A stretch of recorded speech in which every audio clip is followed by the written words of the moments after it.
What are we covering in tonight's summary of the Israel-Hamas War, day 139? Israel has agreed to send delegates to the hostage negotiations summit in Paris. This will be attended by the United States, Qatar, and Egypt.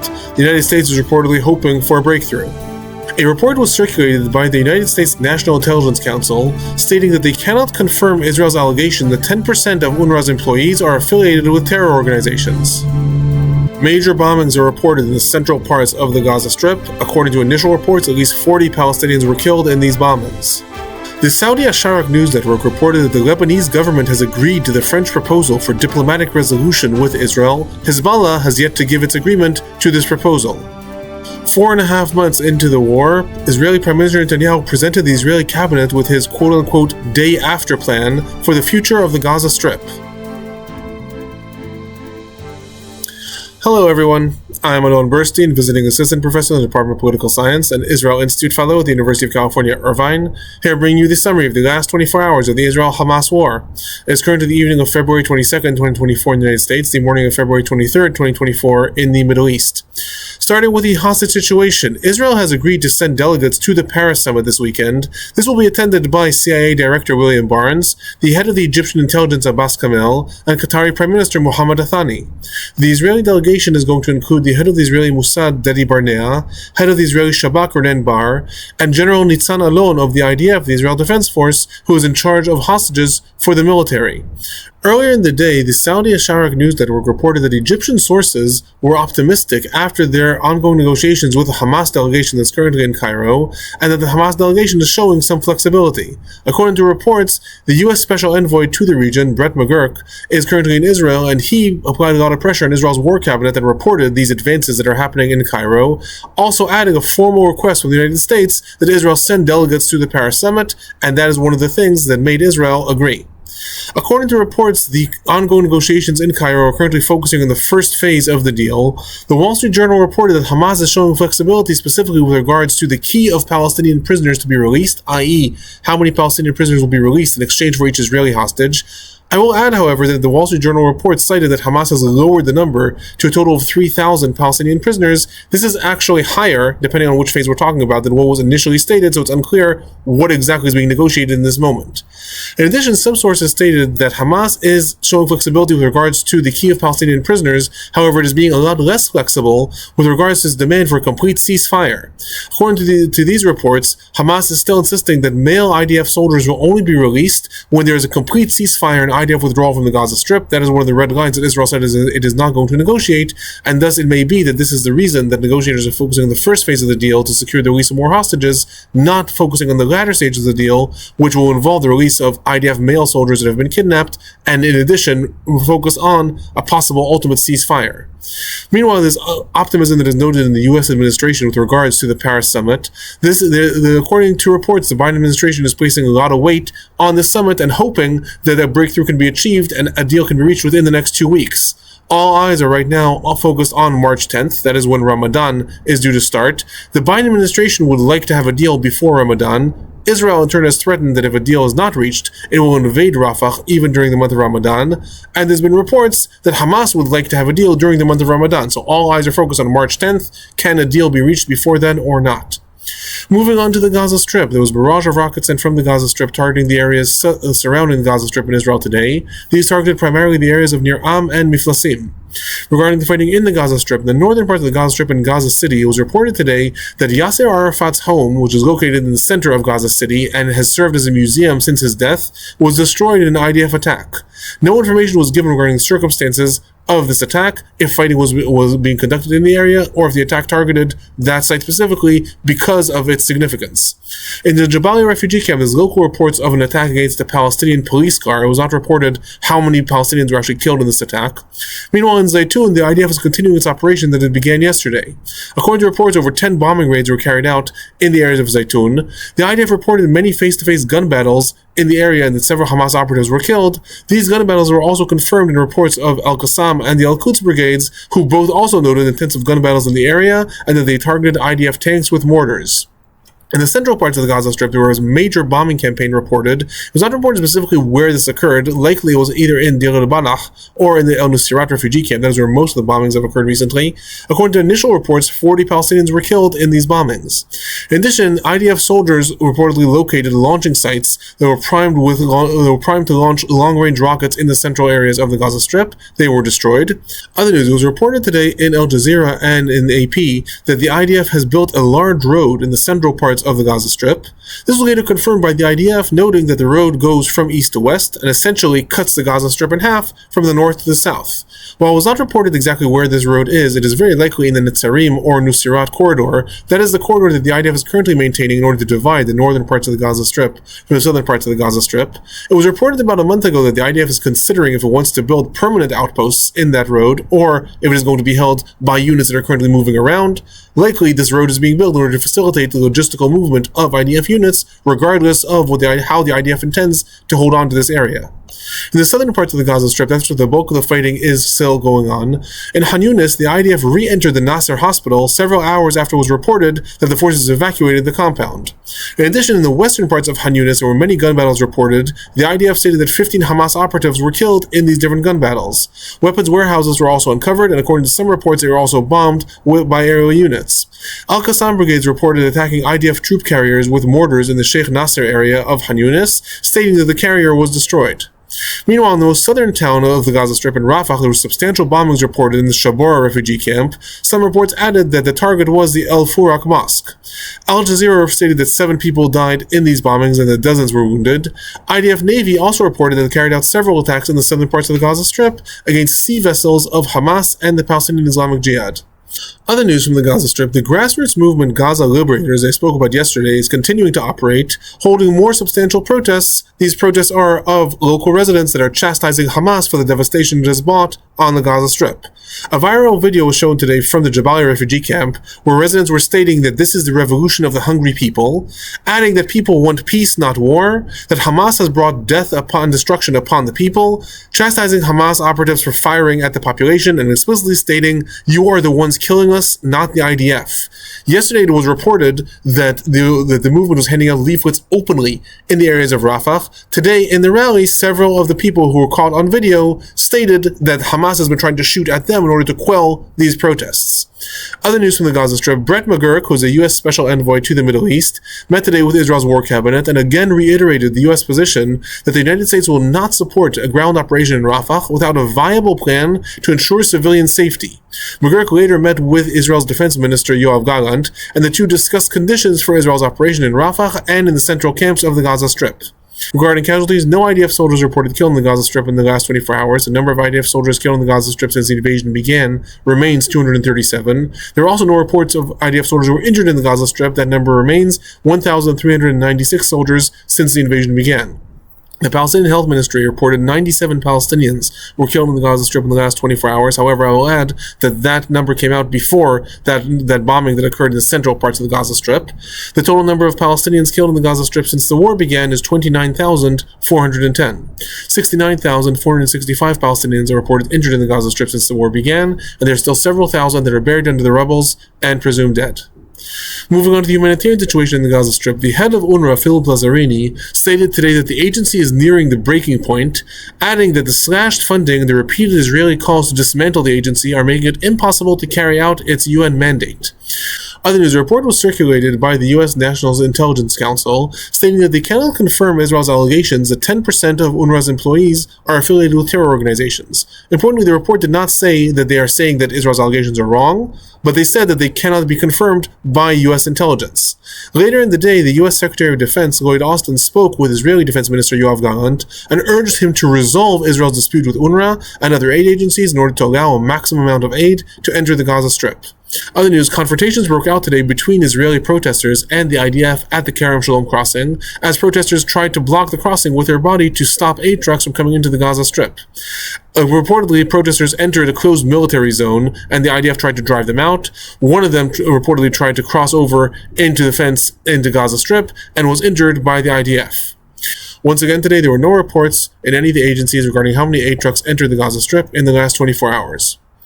Moving on to the West Bank, there was an attack carried out today by 3 Palestinians near the entrance to the Ma'ale Dumim settlement. According to reports, they arrived in 2 different cars and exited their cars in a traffic jam near a checkpoint and began opening fire at the different cars in the traffic jam with automatic weapons. 1 Israeli was killed and 1 pregnant woman was badly injured. 5 more people were injured and 3 attackers were killed by different people in the area with guns. One of the attackers is reportedly Dr. Ahmed Azam al-Wahash, who is a 4th-year surgery intern in the Al-Najah hospital in Nablus. Regarding IDF activity, there was substantial IDF activity in the Za'atra village near Bethlehem. This is the village where the 3 attackers live. According to reports, family members and other suspects who may have collaborated with the attackers were arrested, including the brother and sister of 2 of the attackers and the father of another attacker. Other IDF activity, Yasser Hanun, who is reportedly a terror operative who fired from Jenin into the Israeli town of Merav in the Gilboa region, was assassinated in Jenin today. According to reports, he was in his car, and the IDF reported that he was on his way to carry out another attack in the area. 1 more person was killed with him. Palestinian sources stated that 15 more people were injured in the attack. According to reports, the car was targeted by drones. A total of 17 Palestinians reported arrested throughout different IDF activity in the West Bank in the last 24 hours.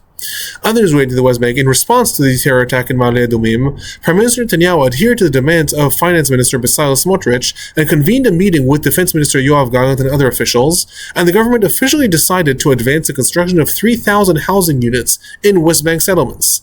This is mainly declarative at this point. The actual advancing of housing units can only occur later on. However, Minister of Finance and Head of Road Zionism Bezalel Smotrich announced that the advancement of more settlements is Israel's response to terrorism.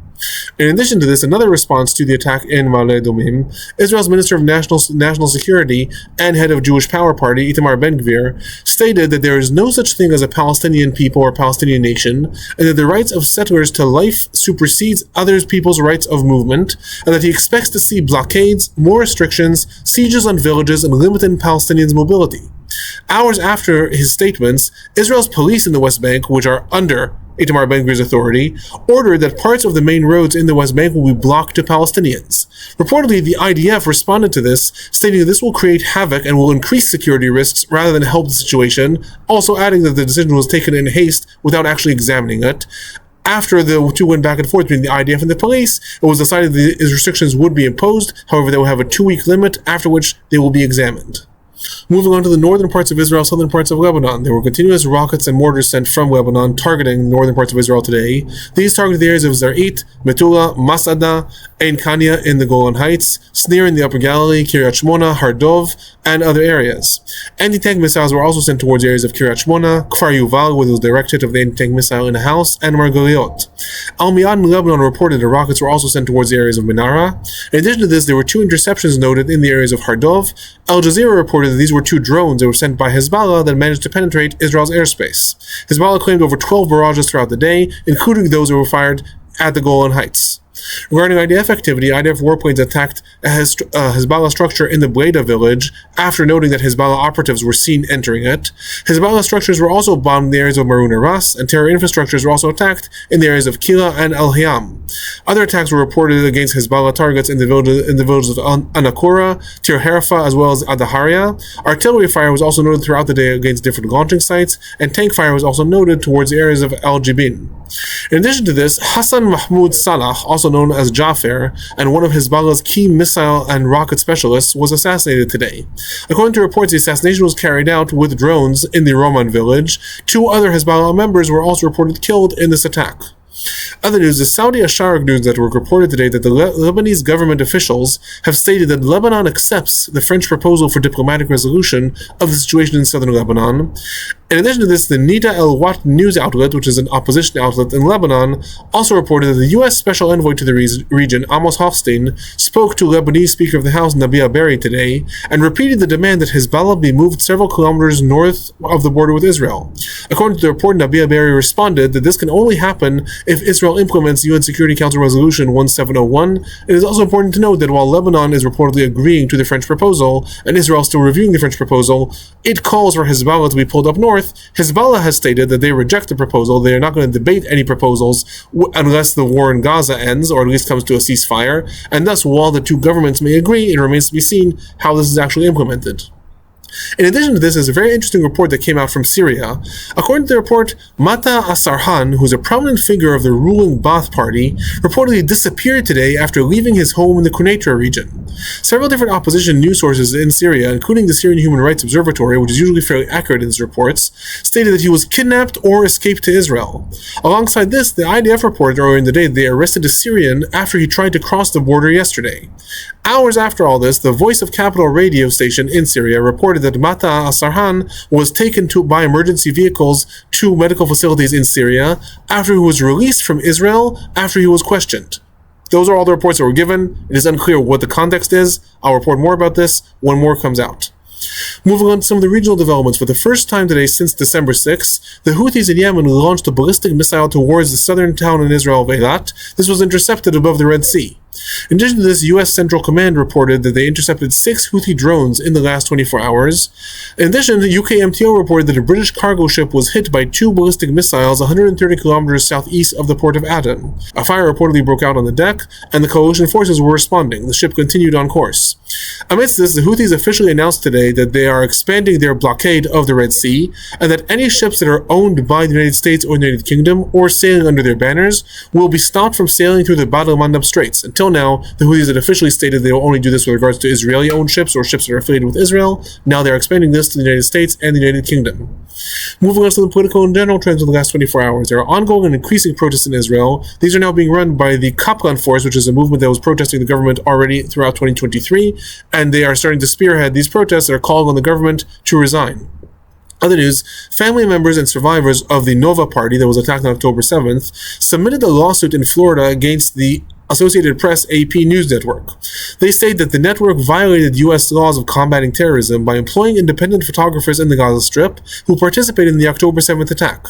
Several specific examples are cited in the lawsuit, including photos showing an independent photographer who took part in kidnapping bodies of Israelis, and another who was hugging Yahya Sinwar in the past. The lawsuit states that AP had a requirement to do background checks on these people, and that it is impossible that these reporters of AP or photographers knew about the attack in advance. AP did not respond specifically to this lawsuit. In the past, it has stated that it had no prior knowledge of the attack. Other news, a series of Israeli human rights organizations appealed to the Israeli High Court of Justice today, demanding that the Red Cross be permitted to visit Palestinian prisoners from the Gaza Strip and the West Bank who are held in Israel. According to different reports, different restrictions have been imposed on Red Cross visits to Palestinian prisoners since October 7th. A series of Israeli human rights organizations are citing what appears to be possible abuse that is happening in the prisons and are demanding that the Red Cross be granted access. Moving on to the future of the Gaza Strip, one of Hamas's senior leaders, Musa Abu Marzouk, gave an interview today to the Arad newspaper. He stated that Hamas may accept a different Palestinian governing body in the Gaza Strip, but that Hamas is not leaving the Gaza Strip and plans to continue the fight. Other news, for the first time today since the war began, Israeli Prime Minister Netanyahu put forth to the Israeli cabinet his plans for the quote-unquote day after the war. The document he circulated divided the plans into short-term. These are destroying Hamas and Palestinian Islamic Jihad military capabilities and Hamas's governing structure, returning the hostages and stopping threats from the Gaza Strip, and medium-term, maintaining operational freedom for Israel in the Gaza Strip, establishing a buffer zone in Gaza, and operating against smuggling weapons from Egypt in cooperation with Egypt and the United States, maintaining security control in the West Bank as well. No report was made about if the document also included long-term plans. Regarding the civil administration and responsibility for public order, the document states that Israel will rely on local leaders who have managerial experience, emphasizing they will not be affiliated with states or entities that support terrorism, nor will they be paid by them. In addition, Israel will work to replace UNRWA and other agencies. The document also clarifies that rebuilding the Gaza Strip will only be possible after its demilitarization and beginning its de-radicalization process, and will be funded by countries who are approved by Israel. Finally, the document again rejects unilateral recognition of a Palestinian state or quote-unquote imposing international dictations on Israel, adding that these grant rewards to terrorism and will prohibit any future peace agreement. So one of the things that's important to note is that while this document does not appear to state anything new beyond what Prime Minister Netanyahu has been saying orally, the fact that the document has been delivered to the Israeli cabinet means that there's the first time the cabinet is having official discussions regarding what is going to be the day after plan, which may lead, on the one hand, to formulating some of these plans, which may prove vital to the future of the war. On the other hand, it may also contribute to more fractures in Israel's government, specifically between the expanded cabinet and the war cabinet, which will also have a lot of a great impact on the way the war is handled.